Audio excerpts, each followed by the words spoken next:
Ukraine's capital. Reports tonight of a 40-mile convoy advancing on Kyiv. And we are following the latest on the crisis, including the first talks between the two sides since the invasion began 5 days ago. We have team coverage, including a prayer vigil underway in the suburbs tonight and the push to boycott Russian products here in Chicago. There are also concerns about the potential for Russian cyber attacks across the U.S.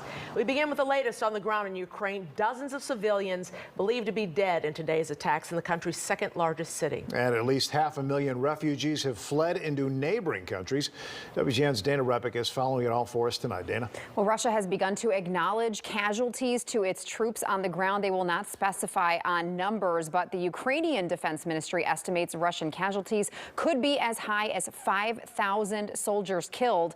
Tonight, Ukraine's ambassador to the U.S. met on Capitol Hill with Senator Dick Durbin and other lawmakers as the Russian military assault on her country continues.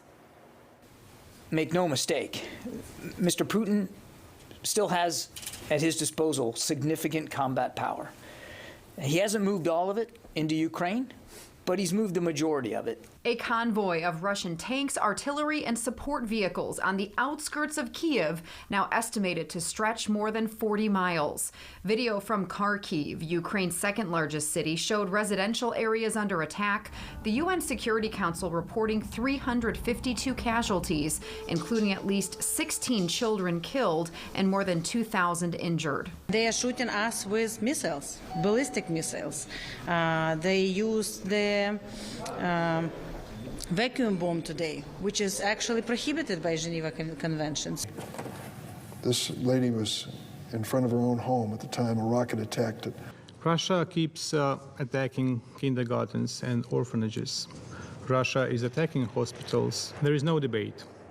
These are war crimes. Russia's ambassador to the UN denying his country's troops are targeting civilian infrastructure. We do not have credible reports on civilian casualties. Of course, war is a bad thing and anything can happen, but to call this, to consider those reports credible is very difficult. Over the weekend, Russian President Vladimir Putin ordered his country's nuclear arms be put on high alert. The U.S. State Department today calling it provocative and dangerous rhetoric. Nuclear war cannot be won and must never be fought.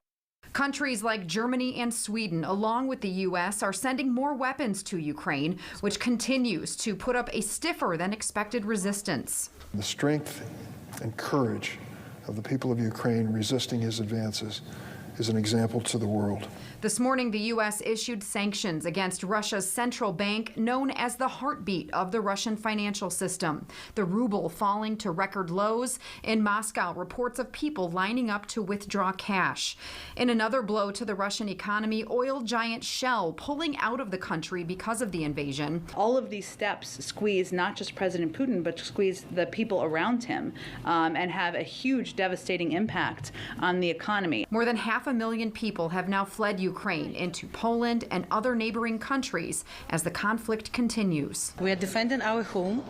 We do not have any other option. We will not get tired. We will not stop. We will not surrender.